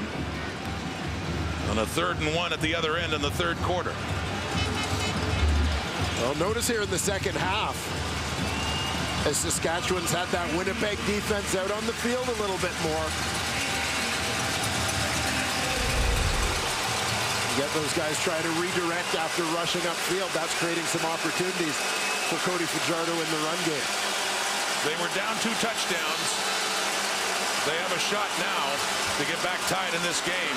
Fajardo. Oh, Schaefer Baker, he had him. It goes low. It's incomplete. And now it's 3rd down. Lots of time left, so they're going to opt for the high percentage points here. Sending out the field goal team. Brett Lawther, the field goal unit coming on. Yeah, but certainly a missed opportunity there. You could see it right away in the reactions of both Cody Fajardo and Kian Schaefer-Baker. Looked like words of encouragement from his offensive coordinator, Jason Moss. 1 for 1 in the night is Lawther, the veteran. Chip shot for him. 14-yarder put down by Vedbeck. No problem at all. They don't get the touchdown to tie it, but they get closer.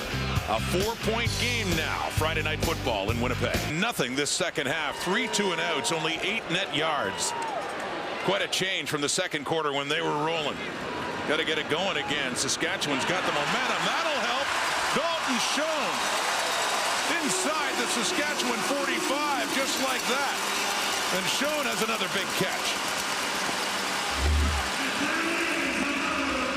Yeah, Schoen right edge of your screen. He's going to make his break to the middle. See all that open space down the middle of the field? He takes it. Collaros finds him.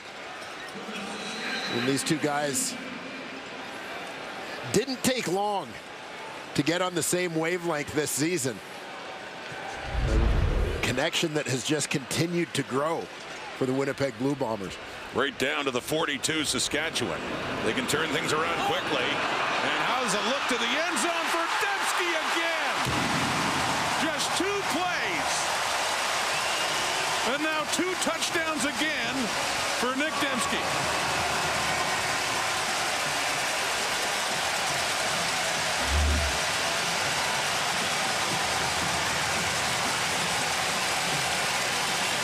Dembski works all the way sort of across the field and then straightens up down the middle as again Collaros kind of throwing his receiver into open space down in that orange corner for the celebration. And I'm sorry, was I saying that Winnipeg's offense had done nothing this half? Well, the Blue Bombers are such great closers, and we have seen this throughout the season, and still lots of time left in this football game. I'm certainly not putting a period on it, but their ability to do what they need to do when they need to do it has been a big part of their success this year. Another touchdown, Dembski. Another souvenir for the orange section. Bomber fans with more to celebrate now as they reopen their lead. Friday night coming up right after the Bombers and the Riders. It is VA and the BC Lions hosting the Ottawa Red Blacks. That one coming up next. Rod? And Kate here, the Bomber offense had 3 straight 2-and-outs and then 2 plays when they got the ball again. 28 yards to Dalton Schoen, and then the touchdown toss of 42 yards, Collaros to Dembski for the second time in this game. And now it's an 11-point lead. Jones on the return. Well, I want to go back and take a look at this route by Nick Dembski. He's going to start on the right side of the formation. Watch as he starts working across here. Now, you've got the linebacker, Larry Dean, is the deep guy here because Roland Milligan, the halfback, is in the box. Dean thinks Dembski is going to continue to his left, going towards the corner.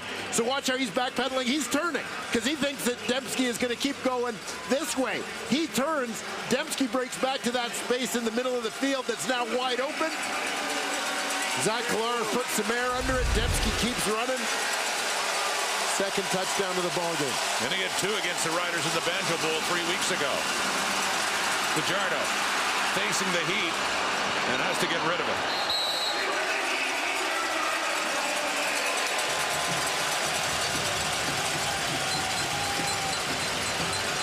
And a footnote to Dembski, 5 touchdowns in 3 games this season against Saskatchewan. So a bigger hole now for the Riders as fans here in Winnipeg coming to life again. Until that very short drive, the second half was belonging to the Roughriders.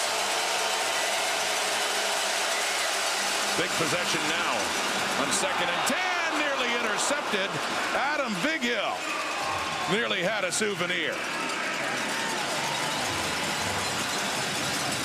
3rd down.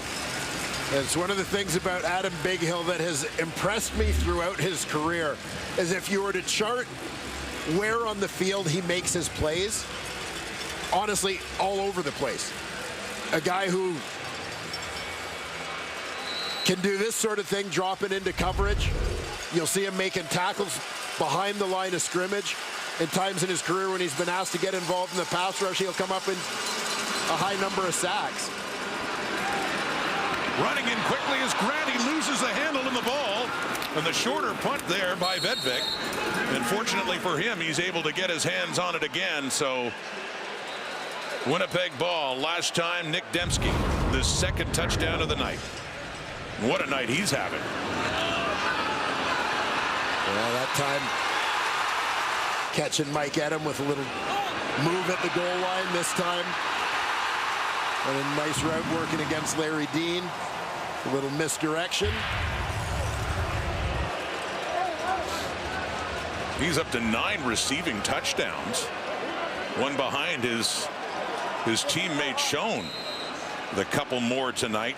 Dembski on the night. 5 catches, 94 yards. And those 2 TDs. 1st and 10. Bombers at their 46.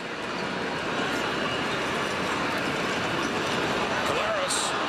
Oh, they nearly had him. Moncrief did. He's able to throw it away.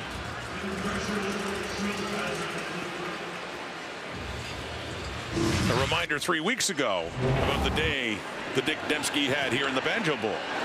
Yeah, Nick Dembski making a habit here in 2022 of haunting the team that drafted him. Saskatchewan Roughriders, number 6 overall pick back in 2015. Draft I remember well as Saskatchewan took the Winnipeg kid. Winnipeg took a University of Regina player. On 2nd down, deep to the right for Schoen again. Dalton Schoen still on his feet. Touchdown Bombers.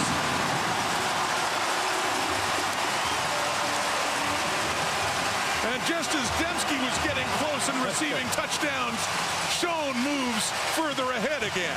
Yeah, Schoen looking to create a little bit of breathing room for himself.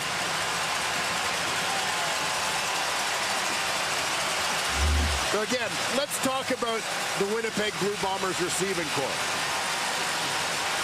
Kenny Lawler and Darvin Adams leaving free agency. You've got Drew Wolotarski and Greg Ellingson out with injury, and they just don't miss a beat.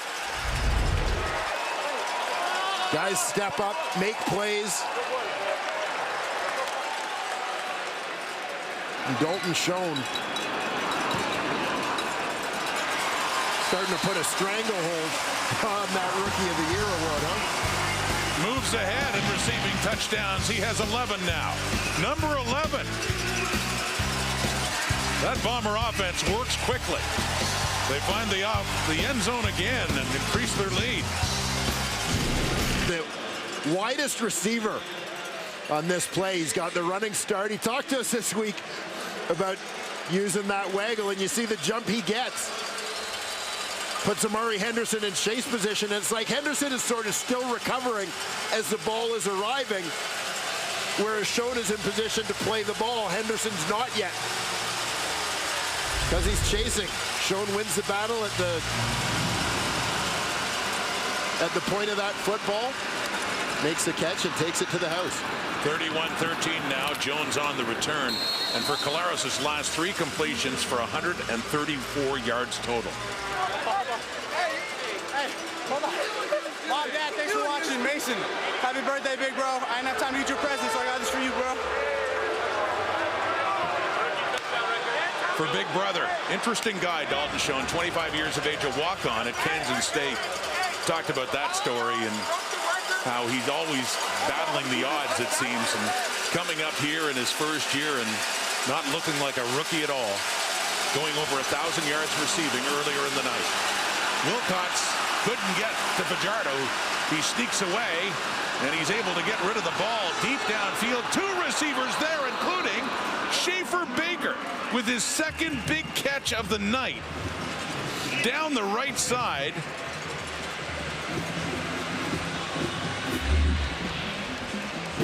Now watch Schaefer Baker. He's the one receiver closest to the top of your screen.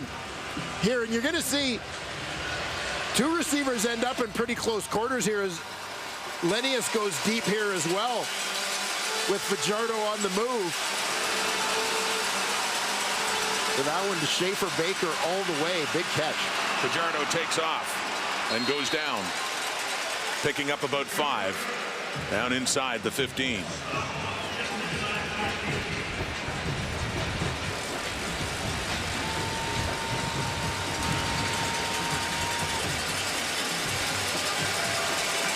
Saskatchewan in the third quarter had come close to the tying touchdown. That field goal got them to within 4. But it's looking daunting now as they're trailing by 18. 2nd and 6. Over the middle, no. Nichols on Moore. Incomplete.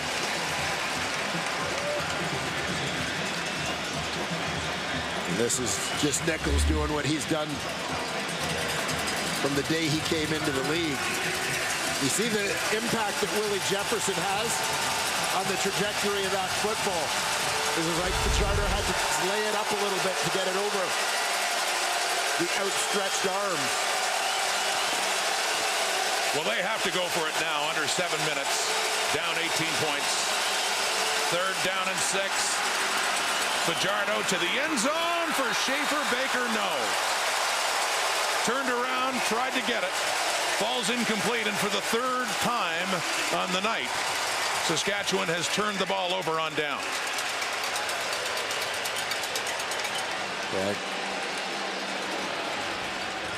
Yeah, tough to make it an easy catch for your receiver when you're running for your life, as Cody Fajardo is here. Lots of heat coming from the backside, flushing him from the pocket. And almost a circus catch here for Schaefer Baker, but no luck. But you'll see multiple guys, linebackers, Big Hill and Gauthier coming free on that one, making life difficult for the Rider quarterback. So Winnipeg takes over. The turnover count, 5 by the Riders, none by the Bombers. Big part of the story in this night is Oliveira takes it and finds a hole and drives his way up across close to the 25, or across there, close to the 30, excuse me. And a 2nd down and short coming up. A good hard physical run there for Brady Oliveira.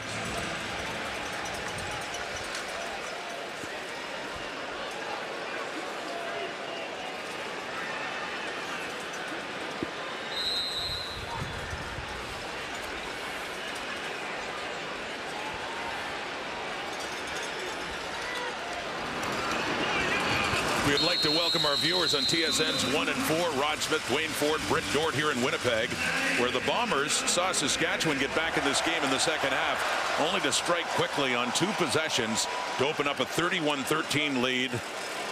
And the Riders now still stuck on 6 wins in a deep hole with just over 5 minutes, about 5.5 to go here in the 4th quarter.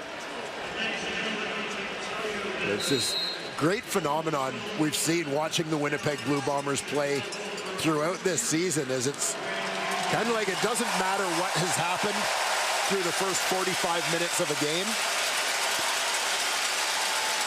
They just manage to find ways to make plays when they need to make plays in the 4th quarter when they have a chance to put things away. And running happily now in the hands of Oliveira again, and a flag comes out late. On that 1st down play. Dalton Schoen going over 1,000 yards for the season tonight. Great rookie campaign. He just scored a touchdown. Saskatchewan, number 37. 1st down, Winnipeg, in the time 8. Jeremy Clark is flagged on this play. Yeah, keep an eye out wide here on Dalton Schoen at wide receiver, Jeremy Clark at halfback. Schoen is going to go into block, and he manages to get in underneath Clark here, who is ready to sort of play pass defense. So he caught him off guard a little bit. As Clark goes down, he rips off Schoen's helmet. resulting in the flag. Up across the 50 now. Back on the ground, and why not? The way Oliveira is running now. Running hard, getting holes, first down. Winnipeg grinding it out.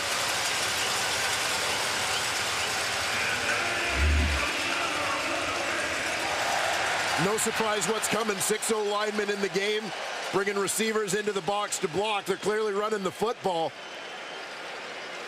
The Winnipeg Blue Bombers are just saying, I dare you to stop us. Try and stop us.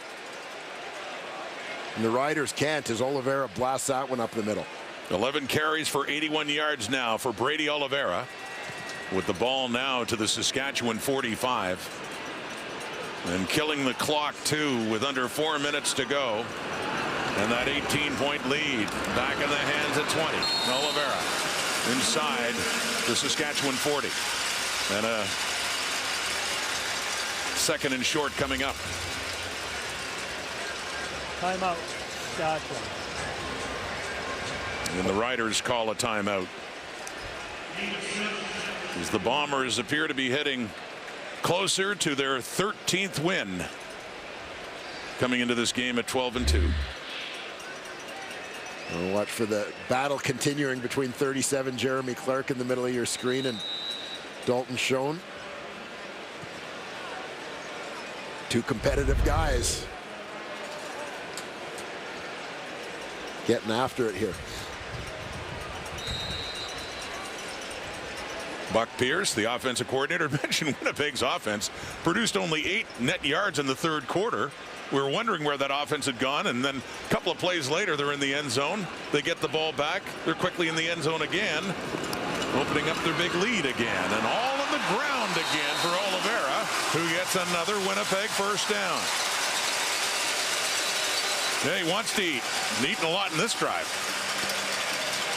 Well, and this is where, you know, you need to put context to statistics all the time.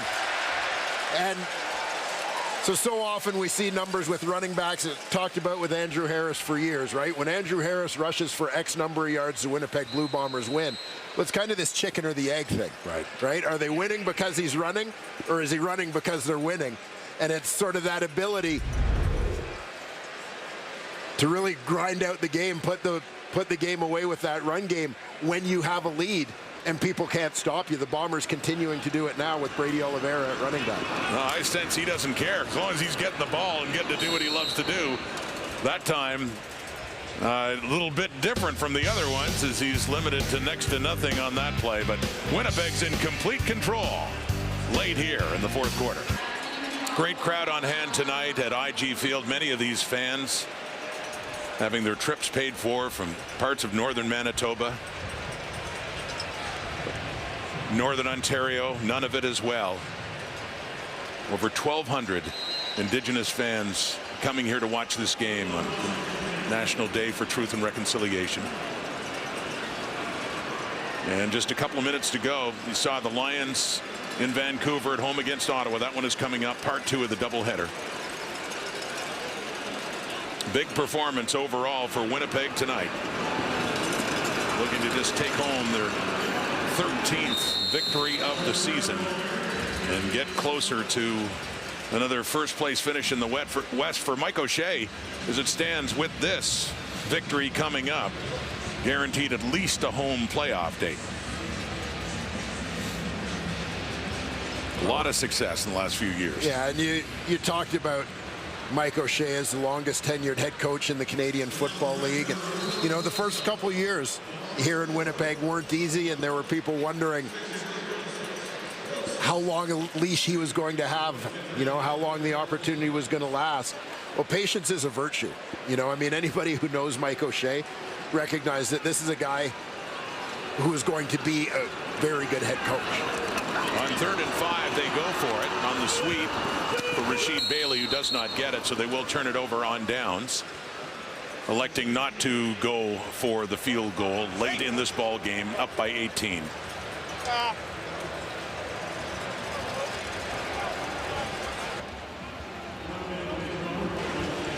Now we take a look at the Advil Plus dual action play of the game. Got a few plays to choose from. What are you going with here? Well, we're going to go with the last touchdown catch by Dalton Schoen, working down the sidelines, winning that battle. Right along the boundary with the defender. Comes up with the grab. Takes it to the house. Another big night for Dalton Schoen. Big night for Nick Dembski. The play of the game, and we heard Dalton saying earlier, a little present for his older brother on his birthday. Yeah, I don't know. Maybe a bit of a cop-out on the birthday present, though, eh? Didn't have time to go shopping. Yeah, well, you can't exactly say you went to the store and picked this up. Mason Fine in at quarterback, plays to Cody Fajardo now. Dying minutes here in Winnipeg. It's over for Tuck. Taken down by Les Maruo, backup linebacker in the game for Winnipeg. You see Mason Fine. He, especially after Cody Fajardo's knee injury, got some more playing time earlier this season.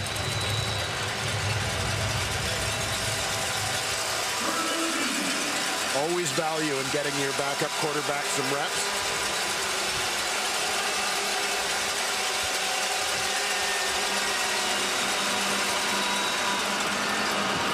Completes that one to McInnes, and a first down on that third down try. Third downs were a problem for the Riders tonight, turning it over on downs 3 times. And so the BC Lions mathematically could still win the West, but Winnipeg making it that much tougher, looking at their 13th win now.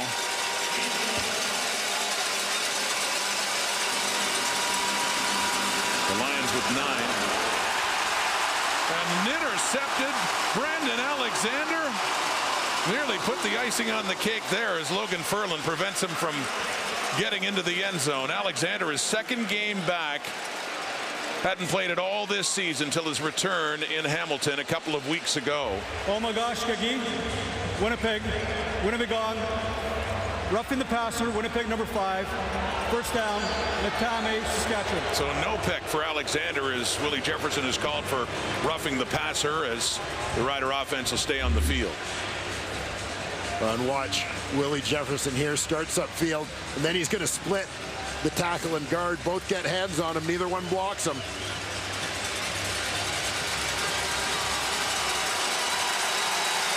I'm not sure he really could have avoided the quarterback on that one. Certainly not a hard hit, but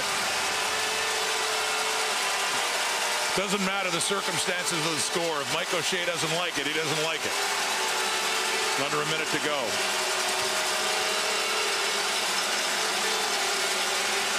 Logan Bandy back in at center in the final moments of this game.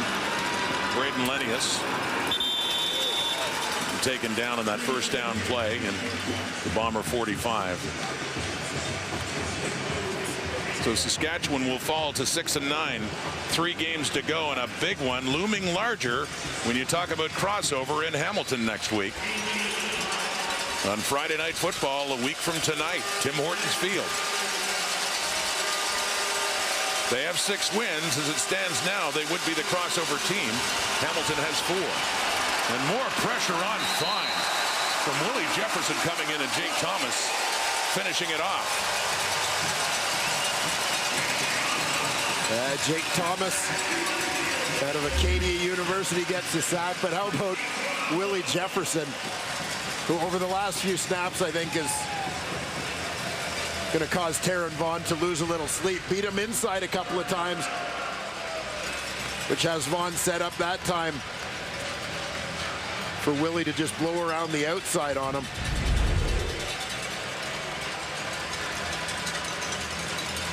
And Craig Dickinson talking to Tim Croker. Play for roughing the passer. The play will be reviewed. And wants a review on Jefferson making contact with the helmet of Mason Fine.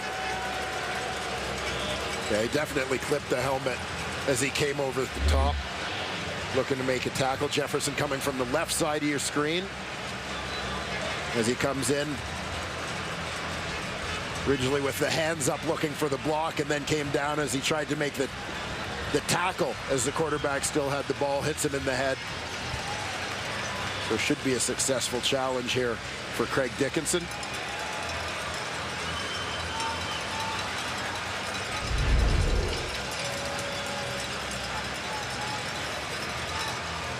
academic in terms of the result, but looking like the Riders will hang on to the ball in these final seconds. The announcement. After review, roughing the passer, Winnipeg number 5, 15-yard penalty, automatic first down.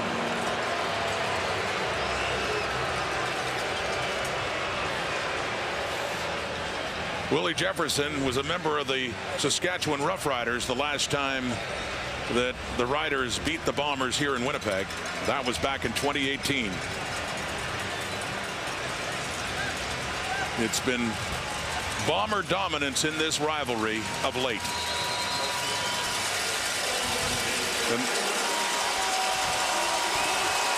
7 straight losses personally for Cody Fajardo against Winnipeg. Final seconds. Mason Fine at quarterback, airing it out into the end zone. Coverage is there, and it's picked off. That's the rookie, Evan Holm, with the ball. Bringing it out. Tossing it back to Parker, just trying to kill off the rest of this game. The flag is out, but they do put zeros on the clock and bobbling it around still.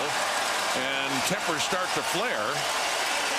On that extended play with Schaefer Baker.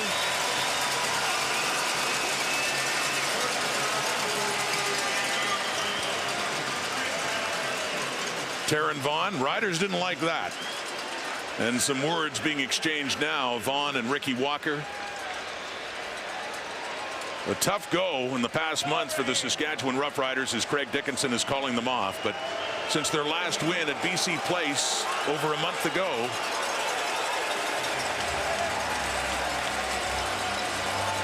Saskatchewan has lost 4 straight games, 3 of them to the team they're facing tonight.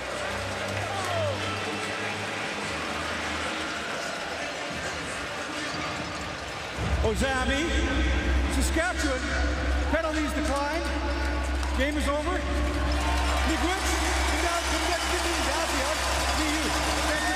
Final words of this game from Brian Krupalo. The Riders losing.